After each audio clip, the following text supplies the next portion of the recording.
고속도로 휴게소였습니다. 평범한 오후였어요. 트럭 기사들이 커피를 마시고 가족 단위 손님들이 우동을 먹고 있었죠. 그때 하늘에서 소리가 들렸어요. 헬기 한 대가 주차장 한쪽에 내려앉았습니다. 손님들이 웅성거리기 시작했습니다. 헬기 뒤로 검은 세단 2대가 따라 들어왔어요. 창문이 전부 까맣게 썬팅되어 있었죠. 검은 정장 차림의 남자들이 내렸어요. 휴게소 안이 술렁였습니다. 경호원들이 휴게실 안으로 들어자 카운터 앞에 멈췄습니다. 평범한 식당 알바가 서 있었어요. 그리고 일제히 무릎을 꿇었습니다. 뭐야? 그때 사람들의 시선이 한쪽에 있던 매니저에게 쏠렸어요. 그 얼굴이 하얗게 질려 있었습니다. 10분 전이었어요. 이 매니저가 저 여자에게 뭐라고 했는지 사람들은 기억하고 있었습니다. 야, 설거지 빨리빨리 해. 손님 기다리잖아. 그뿐만이 아니었어요. 이것도 못해? 진짜 느려 터졌다니까. 옆에 있던 정규직 직원도 혀를 찼었죠. 그 정규직 직원도 매니저도 지금 얼어붙어 있었습니다. 입을 벌린 채 다물지 못하고 있었어요. 11년 동안 아무도 그녀를 찾지 않았어요. 그런데 지금 눈앞에 무릎 꿇은 사람들이 있었습니다. 그때 헬기 쪽에서 또 다른 사람이 내렸어요. 60대 초반으로 보이는 남자였습니다. 고급스러운 코트를 입고 있었죠. 경호원들이 길을 열었어요. 남자가 식당 안으로 들어왔습니다. 그리고 설거지통을 든 그녀 앞에 섰어요. 남자가 천천히 무릎을 꿇었습니다. 죄송합니다. 정말 죄송합니다. 식당 안이 술렁였습니다. 저 사람 누구야?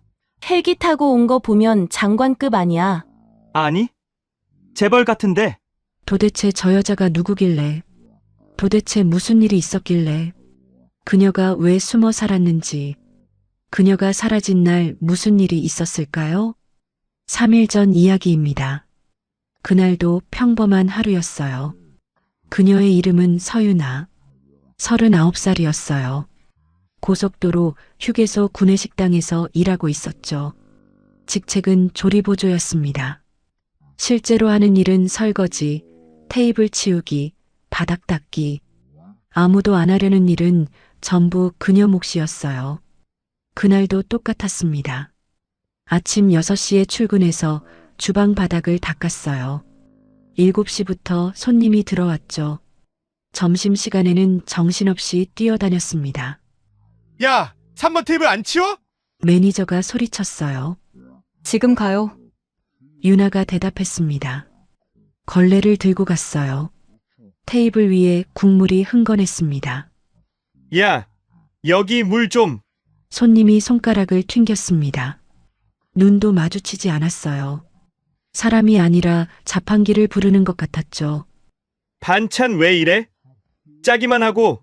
손님이 투덜거렸어요. 죄송합니다. 바꿔 드릴까요?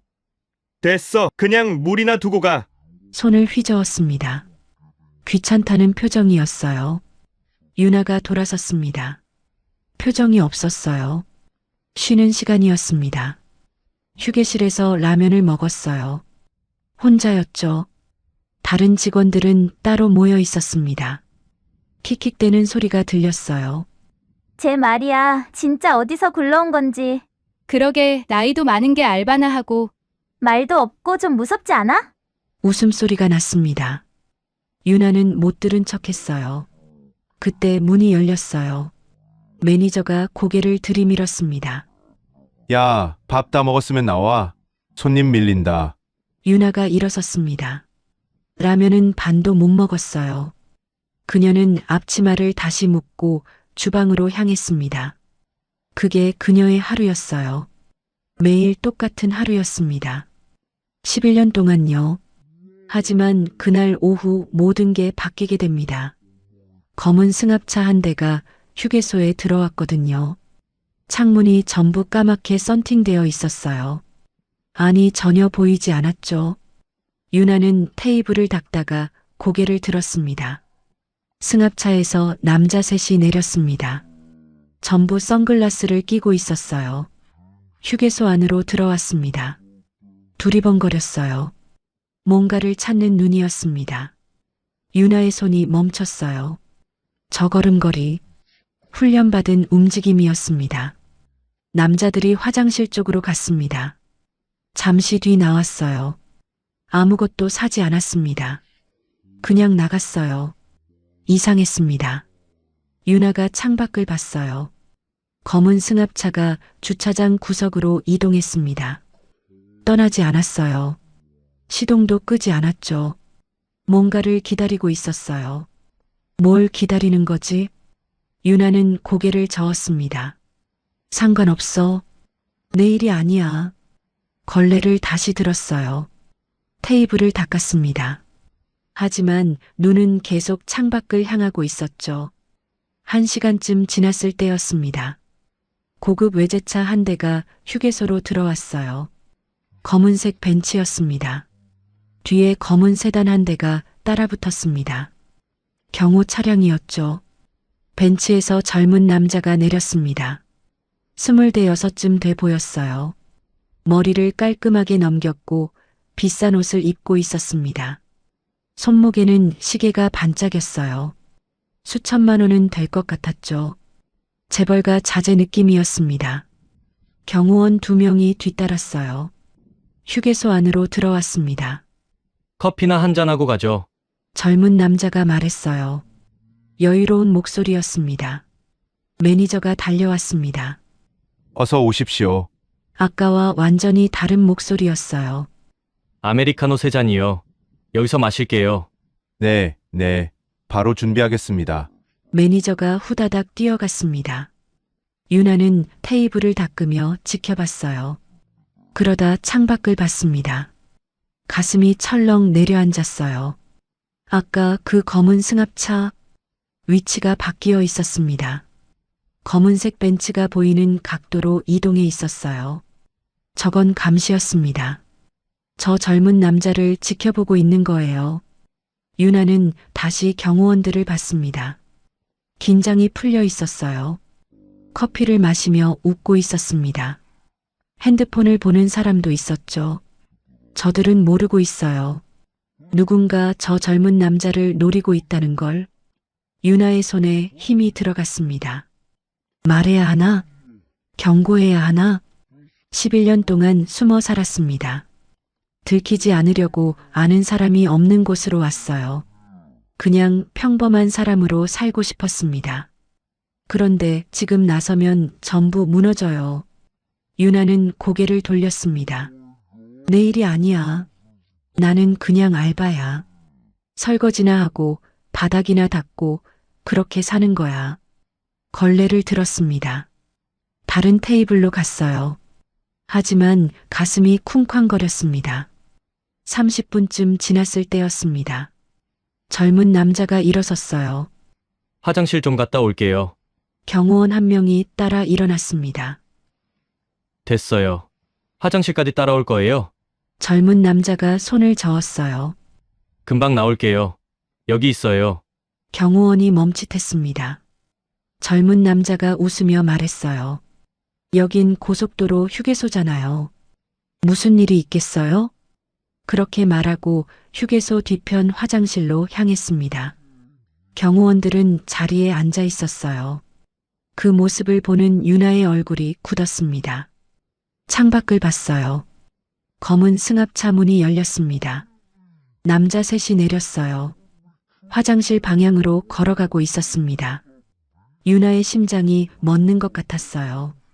3초 만에 판단했습니다. 걸레를 내려놓았어요. 앞치마를 벗지도 않았습니다. 그대로 뒷문으로 뛰어나갔어요. 휴게소 뒤편이었습니다. 화장실 건물이 따로 있었어요. 주변에 사람이 없었습니다. 젊은 남자가 화장실에서 나오고 있었어요. 그 순간이었습니다. 검은 옷 남자 둘이 양쪽에서 다가왔어요. 조용히 해. 낮은 목소리였습니다. 따라와. 남자 한 명이 뭔가를 옆구리에 들이댔어요. 총이었습니다. 젊은 남자의 얼굴이 하얗게 질렸어요. 뭐야? 닥치고 따라와. 남자들이 그를 끌고 갔습니다. 주차장 구석에 있는 승합차 쪽으로요. 납치였습니다. 대낮에 고속도로 휴게소에서 납치가 벌어지고 있었어요. 젊은 남자의 다리가 풀렸습니다. 끌려가면서 주변을 둘러봤어요. 하지만 아무도 없었습니다. 경호원들은 식당 안에 있었죠. 아무도 모르고 있었어요. 그때였습니다. 거기, 낮은 목소리가 들렸어요. 남자들이 돌아봤습니다. 앞치마를 두른 여자가 서 있었어요. 설거지하던 그 알바였습니다. 손에 아무것도 들고 있지 않았어요. 남자들이 비웃었어요. 뭐야, 인연? 꺼져. 안 그러면 죽어. 총을 든 남자가 총구를 돌렸습니다. 유나를 향해 겨눴어요. 유나의 눈이 달라졌습니다. 11년 동안 잠재웠던 게 깨어났습니다. 0.5초. 유나가 움직였어요. 총 든 손목을 잡았습니다. 위로 꺾었어요. 뼈가 꺾이는 소리가 났습니다. 으! 남자가 비명을 질렀어요. 동시에 유나의 무릎이 명치를 가격했습니다. 쿵! 남자가 쓰러졌어요. 총이 바닥에 떨어졌습니다. 나머지 2명이 달려들었어요. 유나가 몸을 낮췄습니다. 첫 번째 남자의 주먹이 허공을 갈랐어요. 유나가 그 팔을 잡았습니다. 발목을 걸었죠. 남자가 넘어졌어요. 넘어지는 순간 유나가 뒤통수를 잡았습니다. 바닥에 찍었어요. 쿵! 움직임이 멎었습니다. 마지막 남자가 칼을 뽑았어요. 번쩍였습니다. 칼날이 유나를 향해 휘둘러졌어요. 유나가 한 발 물러섰습니다. 칼이 빗나갔어요. 그 순간 유나가 남자의 손목을 잡았습니다. 비틀었어요. 칼이 떨어졌습니다. 유나의 팔꿈치가 남자의 턱을 가격했어요. 퍽! 남자의 고개가 뒤로 젖혀졌습니다. 그대로 쓰러졌어요. 3초였습니다. 3초 만에 3명이 전부 바닥에 쓰러졌어요. 유나가 숨을 고르며 섰습니다. 앞치마에 흙이 묻어 있었어요. 머리카락이 흐트러져 있었죠. 하지만 숨 하나 헐떡이지 않았습니다. 젊은 남자는 벽에 등을 붙인 채 주저앉아 있었어요. 눈이 휘둥그레졌습니다. 입이 벌어진 채 다물어지지 않았어요. 방금 뭘 본 거지? 저 여자가 뭐지? 앞치마 두른 알바가 3초 만에 무장한 남자 셋을 때려 눕혔습니다. 누구세요? 젊은 남자가 떨리는 목소리로 물었습니다. 유나가 그를 쳐다봤어요. 대답하지 않았습니다. 그때 뒤에서 발소리가 들렸어요. 경호원들이 뒤늦게 달려오고 있었습니다. 총을 뽑아 들었어요. 손 들어! 유나가 천천히 손을 들었습니다. 쟤들이 범인이에요. 담담한 목소리로 말했어요. 바닥에 쓰러진 남자들을 가리켰습니다. 납치하려고 했어요. 경호원들이 어리둥절한 표정으로 서로를 봤어요. 그리고 유나를 봤습니다. 당신, 뭐야? 유나가 대답하지 않았어요. 돌아섰습니다. 경호원들이 멍하니 그녀의 뒷모습을 쳐다봤어요. 방금 무슨 일이 벌어진 거지? 저 여자가 대체 누구지? 아무도 이해하지 못했습니다. 유나는 다시 설거지대 앞에 섰어요. 손이 떨리고 있었습니다. 심장이 미친 듯이 뛰었어요. 11년 만이었습니다. 11년 만에 몸을 움직인 거예요. 잊으려고 했습니다. 잠재우려고 했어요. 그냥 평범하게 살고 싶었습니다. 그런데 몸이 먼저 움직였어요. 눈앞에서 사람이 끌려가는 걸 볼 수 없었습니다. 할 수 있는데 안 하는 건 못하는 것보다 나빴어요. 그게 11년 전 배운 거였습니다. 유나는 수도꼭지를 틀었어요. 차가운 물에 손을 담갔습니다. 떨림이 멎지 않았어요. 이제 어떻게 되는 거지? 들킨 건가? 숨어 살던 11년이 끝난 건가? 유나는 물에 비친 자기 얼굴을 봤습니다. 지쳐 있었어요. 늙어 있었죠. 11년 전과는 달랐습니다. 그때는 빛이 있었어요. 지금은 아무것도 없었습니다. 11년 전이 떠올랐습니다. 국정원 본관 복도, 어깨에 달린 마크, 동료들의 웃음소리, 그리고 모든 게 무너진 그날. 유나의 눈에서 뭔가가 흘렀습니다. 그날 밤이었습니다. 경호팀장 박준혁은 사무실에 앉아 있었어요.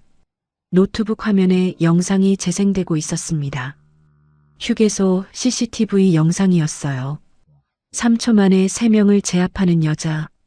박준혁은 영상을 멈췄습니다. 여자의 얼굴을 확대했어요. 이 움직임, 중얼거렸습니다. 저 기술, 저 속도, 저 판단력. 민간인이 아니었습니다. 훈련받은 움직임이었어요. 그것도 고강도로. 박준혁은 전화기를 들었습니다. 나야. 낮은 목소리로 말했어요. 11년 전 방콕 작전 명단 확인해줘. 전화기 너머로 키보드 치는 소리가 들렸습니다. 방콕 작전이요? 그거 기밀 아닌가요? 내 권한으로 열람 가능해. 빨리. 잠시 뒤 대답이 왔어요. 있습니다. 현장 투입 요원 명단이요. 여성 있어? 네, 1명 있습니다. 박준혁의 눈이 좁아졌어요. 그 사람 지금 어디 있어? 전화기 너머에서 잠시 침묵이 흘렀습니다. 그게 이상합니다. 뭐가? 이 사람 기밀 유출로 불명예 전역 처리됐는데요. 박준혁의 손이 멈췄습니다. 기밀, 유출.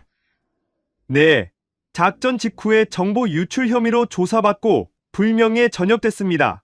박준혁은 노트북 화면을 봤어요. 3초 만에 무장한 남자 셋을 제압한 여자. 저 실력으로, 저 판단력으로 나라를 판 사람이라고 말이 안 됐습니다. 그 사람 이름 뭐야?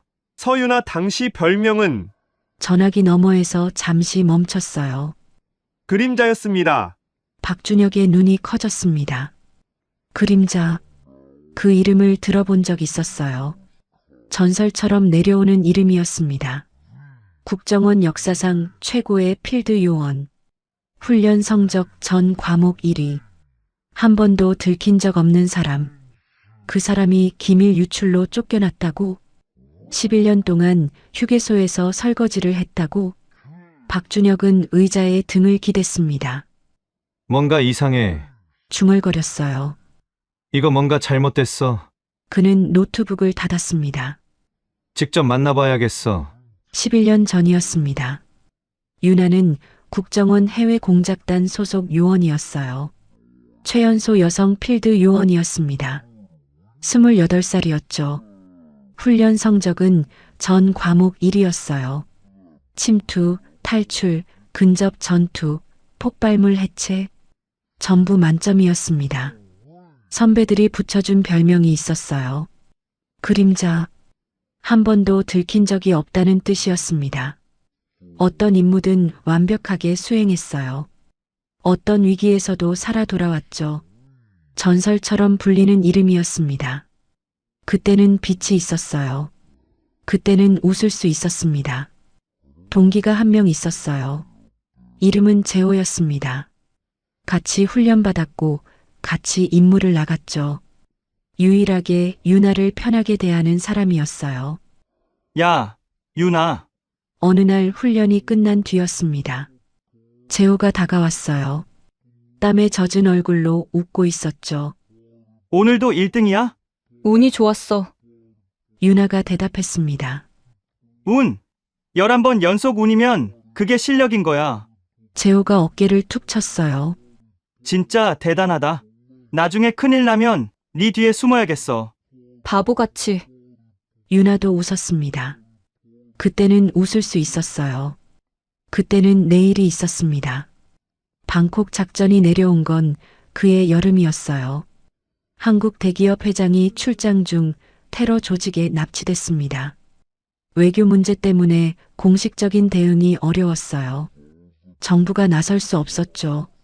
비공식 구출 작전이 하달됐습니다. 윤하가 투입됐어요. 단독 침투였습니다. 위험한 임무였어요. 성공 확률이 낮았죠. 하지만 윤하는 가겠다고 했습니다. 제가 가겠습니다. 혼자서. 상관이 물었어요. 인원이 많으면 들킵니다. 저 혼자 가는 게 낫습니다. 윤하의 목소리는 단단했어요. 그림자라고 불리는 이유가 있잖아요. 작전이 시작됐습니다. 윤하는 방콕 외곽의 은신처에 침투했어요. 경비가 5명이었습니다. 전부 무장하고 있었죠.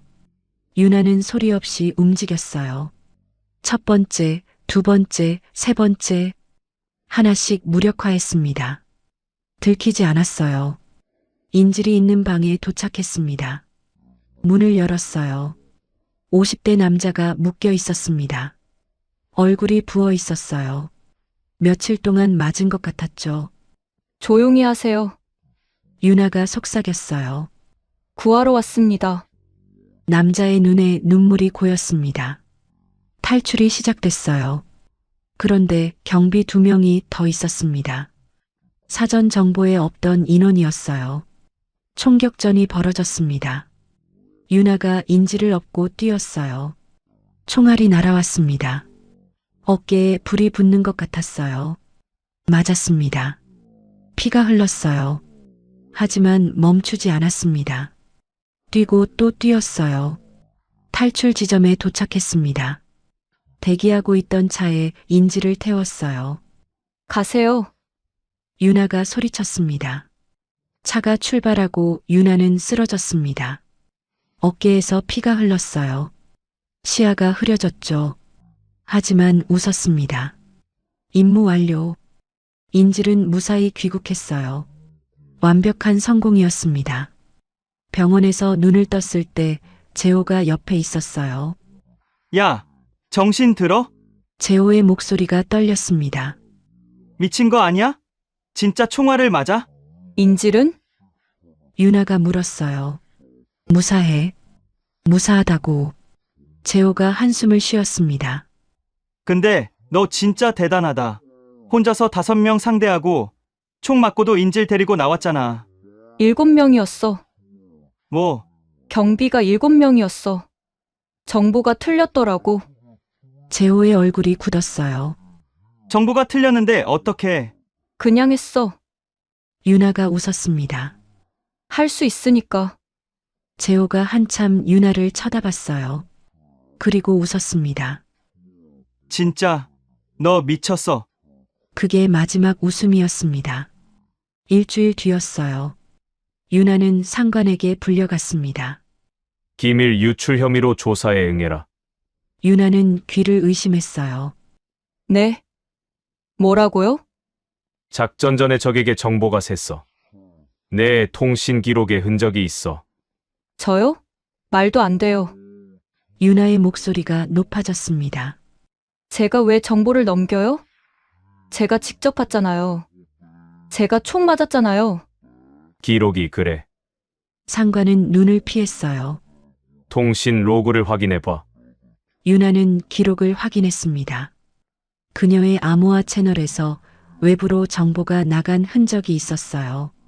하지만 윤하는 보낸 적이 없었습니다. 한 번도요. 조작이에요. 윤하가 말했어요. 이건 누가 조작한 거예요. 저 아니에요. 증거가 있어. 조작된 증거잖아요. 윤하의 목소리가 갈라졌습니다. CCTV 확인하세요. 저 그날 밤 숙소에 있었어요. 통신 보낼 시간이 없었다고요. CCTV는 확인 불가야. 왜요? 그날 기록이 없어. 윤하의 머릿속이 하얘졌어요. 없다고요? 어떻게 없어요? 누군가 지운 거예요. 누군가 윤하를 범인으로 만들려고 기록을 지운 거예요. 하지만 아무도 믿어주지 않았습니다. 조사가 시작됐어요. 윤하는 신문실에 앉아 있었습니다. 몇 시간이고 같은 질문을 받았어요. 왜 정보를 넘겼지? 안 넘겼어요. 기록이 있잖아. 조작이에요. 증거 있어? 없어요. 하지만 없으면 됐어. 그 말이 가슴에 박혔습니다. 증거가 없으면 억울해도 소용없었어요. 진실을 말해도 소용없었습니다. 기록이 전부였어요. 조작된 기록이 진실을 덮어버렸습니다. 동료들이 달라졌어요. 어제까지 그림자라고 불러주던 사람들이 눈을 피했습니다. 복도에서 마주치면 고개를 돌렸어요. 유나는 걸을 때마다 피가 났습니다. 보이지 않는 상처였어요.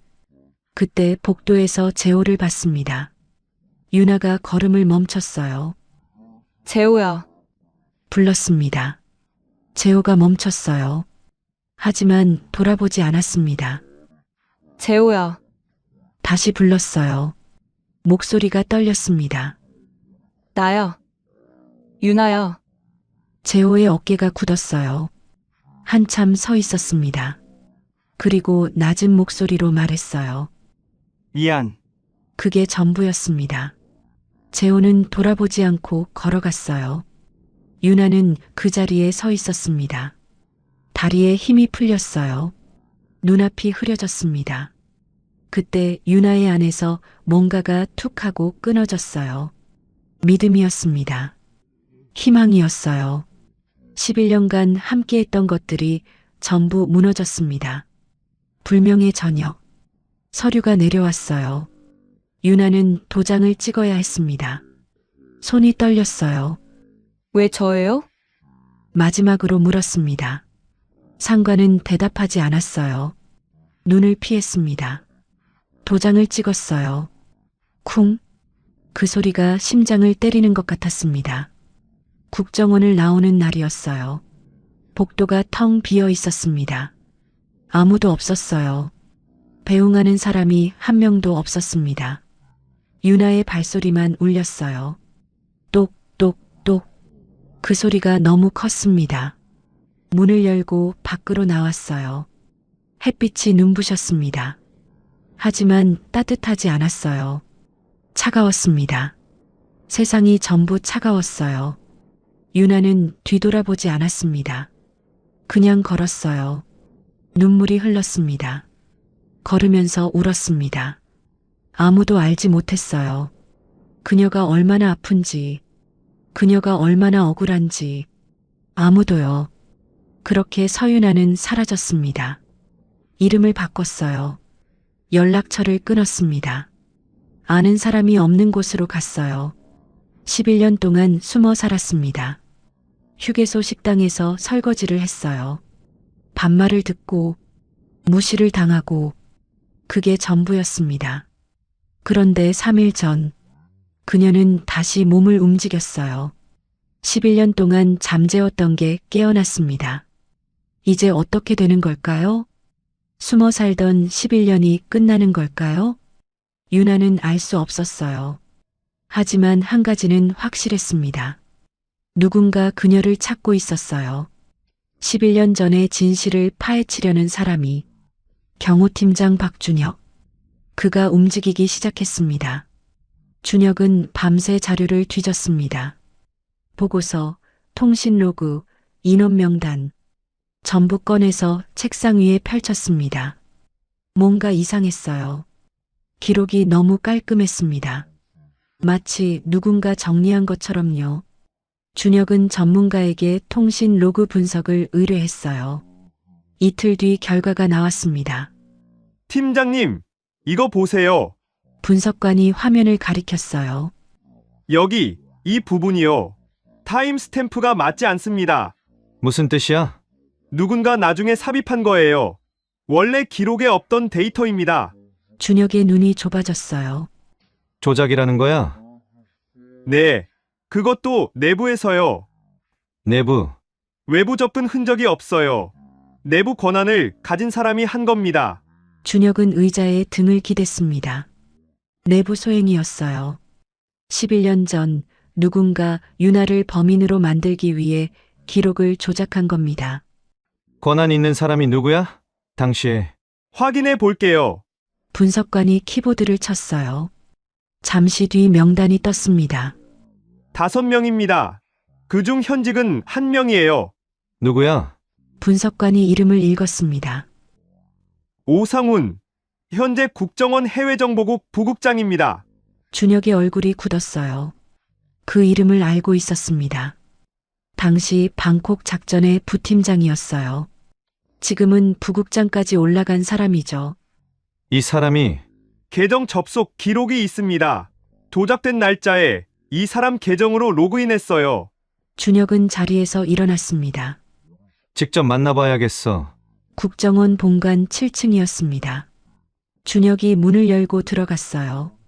넓은 사무실이었습니다. 창문으로 햇빛이 들어왔어요. 책상 앞에 남자가 앉아 있었습니다. 오상훈이었어요. 50대 초반이었습니다. 회색 머리카락에 안경을 쓰고 있었죠.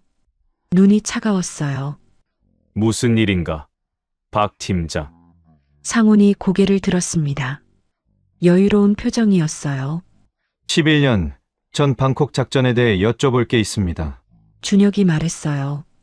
상훈의 눈이 미세하게 흔들렸습니다. 아주 짧은 순간이었어요. 하지만 준혁은 놓치지 않았습니다. 갑자기 그건 왜? 당시 서유나 요원 통신 로그 말입니다. 준혁이 서류를 꺼냈어요. 조작된 거였습니다. 침묵이 흘렀어요. 상훈의 얼굴에서 웃음기가 사라졌습니다. 뭔 소리야? 내부에서 조작됐고 권한 있는 사람은 제한적이었습니다. 준혁이 서류를 책상 위에 내려놓았어요. 부국장님이시더군요. 상훈이 일어섰습니다. 지금 뭔 소리를 하는 건가? 목소리가 높아졌습니다. 왜 그러셨습니까? 준혁은 물러서지 않았어요. 증거도 없이 함부로. 증거 있습니다. 준혁이 두 번째 서류를 꺼냈어요. 로그 분석 보고서였습니다. 타임스탬프 불일치, 삽입 흔적, 부국장님 계정으로 접속한 기록까지. 상훈의 얼굴이 창백해졌어요. 손이 떨리고 있었습니다. 이건. 왜 그러셨습니까?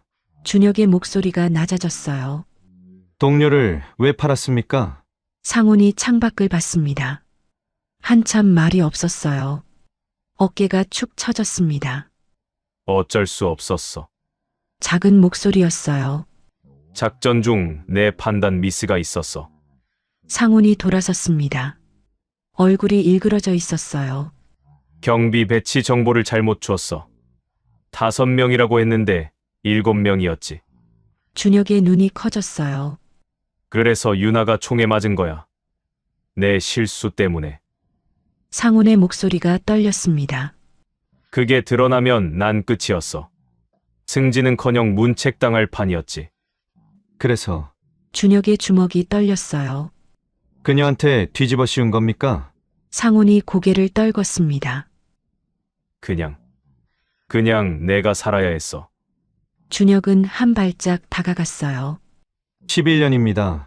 목소리가 갈라졌습니다. 11년 동안 그 사람은 휴게소에서 설거지했습니다. 상훈이 고개를 들지 못했어요. 반말 듣고 무시당하고 목숨 걸고 임무 완수한 사람이요. 부국장님은 그동안 뭐 하셨습니까? 준혁의 눈이 붉어졌어요. 승진하셨죠? 표창도 받으셨죠? 인터뷰도 하셨잖아요. 국익을 위해 헌신하는 국정원이라고. 상훈이 벽에 등을 기댔습니다. 다리에 힘이 풀린 것 같았어요. 그 영광이 다 누구 거였습니까? 준혁이 물었어요. 그녀가 피 흘려서 만든 거 아닙니까? 상훈이 대답하지 못했습니다. 그때 문이 열렸어요. 검은 정장 차림의 남자 둘이 들어왔습니다. 오상훈 부국장님, 동행하셔야겠습니다. 상훈이 끌려나갔습니다. 고개를 들지 못했어요. 준혁은 창밖을 봤습니다. 끝난 건가? 아니었어요. 아직 끝나지 않았습니다. 다음 날이었습니다. 준혁은 휴게소를 찾아갔어요. 유나가 테이블을 닦고 있었습니다. 끝났습니다. 준혁이 말했어요. 유나의 손이 멈췄습니다. 오상훈, 체포됐습니다. 통신 로그 조작, 무고, 직권남용. 전부요. 유나가 돌아보지 않았어요. 복직 절차 밟으실 수 있습니다. 명예 회복도요. 침묵이 흘렀어요. 혹시 준혁이 조심스럽게 물었습니다. 더 아시는 거 있으십니까? 유나가 천천히 돌아섰어요. 눈이 차가웠습니다. 오상훈 혼자는 그 기록에 접근 못해요. 준혁의 표정이 굳었어요. 무슨 말씀이시죠? 당시 통신 로그는 작전 총괄만 열람 권한이 있었어요. 유나의 목소리가 낮아졌습니다. 오상훈은 부팀장이었고 승인이 필요했어요. 위에서. 준혁이 숨을 멈췄어요. 누구요? 당시 작전 총괄. 그 사람이 승인했어요. 지금 어디 있습니까? 유나가 쓴웃음을 지었어요. 국회에 있죠. 네. 의원 배지 달고 있어요. 준혁의 얼굴이 하얗게 질렸습니다. 황정수 전 국정원장, 현 국회의원, 여당 중진. 그 사람이 배우였어요. 조사가 확대됐습니다. 오상훈이 추가 진술을 했어요. 황정수 국장님이 시켰습니다. 저 혼자 한 게 아니에요. 증거가 나왔습니다. 황정수가 승인한 접근 로그, 작전 보고서, 수정 이력, 전부 그의 결재가 찍혀 있었어요. 준혁이 보고서를 상부에 올렸습니다. 파장이 일었어요. 언론에 터졌습니다. 전 국정원장, 11년 전 공작원 무고 의혹, 목숨 건 영웅을 반역자로, 충격 진실, 뉴스가 연일 나왔어요. 황정수가 인터뷰했습니다. 사실무근입니다. 정치적 공작이에요. 당당한 표정이었어요. 하지만 증거가 쏟아졌습니다. 하나, 둘, 셋. 빠져나갈 구멍이 없었어요. 검찰이 소환했습니다. 구속영장이 청구됐어요. 기각 없이 발부됐습니다. 황정수가 포승줄에 묶여 나왔어요. 카메라 플래시가 터졌습니다. 기자들이 소리쳤어요. 한마디만 해주세요. 왜 그러셨습니까? 황정수는 대답하지 않았어요. 고개를 숙인 채 끌려갔습니다. 11년간 쌓아 올린 지위가 무너졌어요. 한순간에요. 준혁은 그 장면을 TV로 봤습니다. 통쾌하지 않았어요. 오히려 마음이 무거웠습니다. 11년 동안 그녀는 혼자 짊어졌습니다. 누명을, 배신을, 외로움을, 그 시간을 돌려줄 수 없었어요. 아무도요. 준혁은 휴게소로 향했습니다. 전부 끝났다고, 이제 돌아와도 된다고. 하지만 그녀가 뭐라고 할지 알 수 없었습니다. 11년의 상처가 사과 한마디로 아물 리 없었으니까요. 일주일 뒤였습니다. 고속도로 휴게소 주차장. 평범한 오후였어요. 그때 하늘에서 소리가 들렸습니다. 두두두두. 헬기였어요. 사람들이 고개를 들었습니다. 헬기 한 대가 주차장에 내려앉았어요. 바람이 휘몰아쳤습니다. 먼지가 사방으로 날렸죠. 검은 세단 2대가 뒤따라 들어왔어요. 문이 열렸습니다. 검은 정장 차림의 남자들이 내렸어요. 8명이었습니다.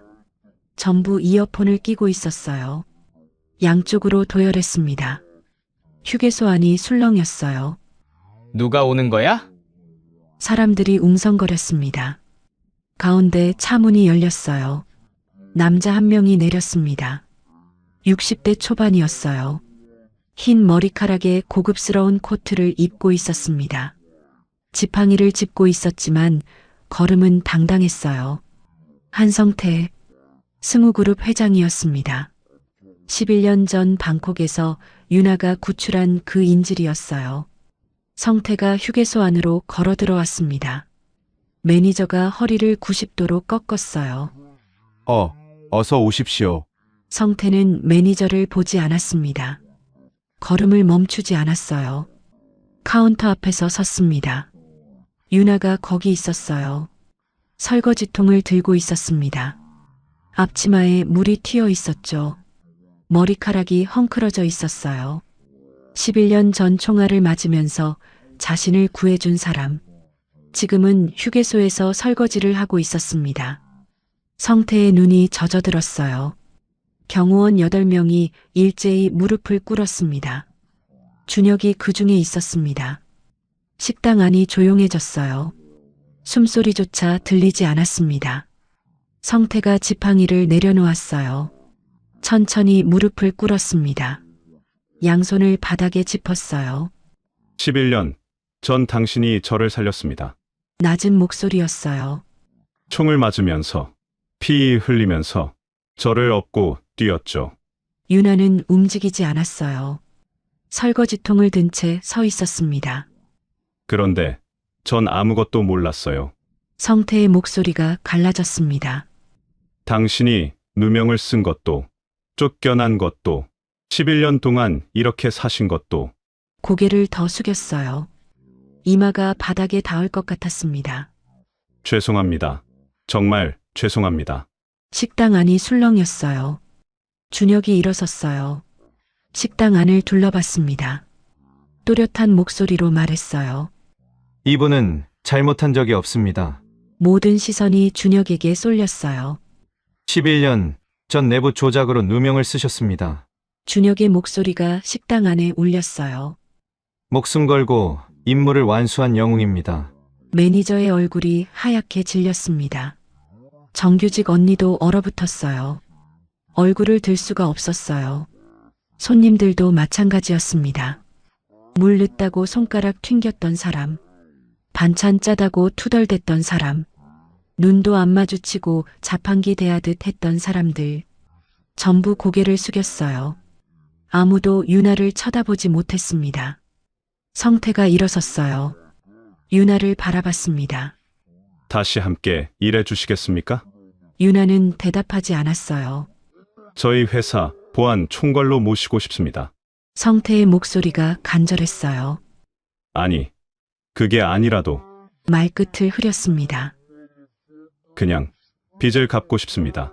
유나가 처음으로 입을 열었어요. 오래전 일이에요. 담담한 목소리였습니다. 이제 됐습니다.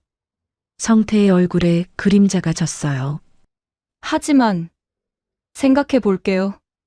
유나가 말했습니다. 그게 전부였어요. 성태가 깊이 고개를 숙였습니다. 감사합니다. 돌아섰어요. 경호원들이 뒤따랐습니다. 헬기가 떠올랐어요. 검은 세단들이 빠져나갔습니다. 휴게소가 다시 조용해졌어요. 하지만 아까와는 달랐습니다. 아무도 유나에게 말을 걸지 못했어요. 매니저가 겨우 입을 열었습니다. 저기 유나가 돌아봤어요. 매니저는 눈을 피했습니다.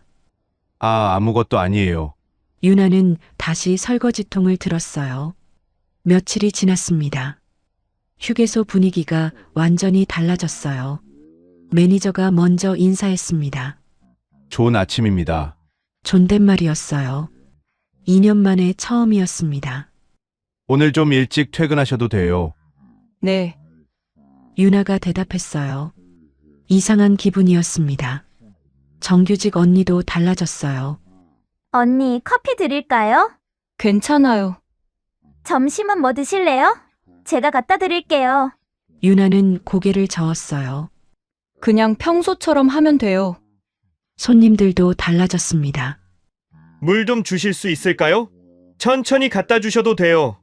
감사합니다. 유나는 물컵을 나르며 생각했습니다. 사람들은 왜 달라진 걸까? 내가 달라진 게 아닌데. 나는 그대로인데. 달라진 건 그들이 아는 정보뿐이었어요.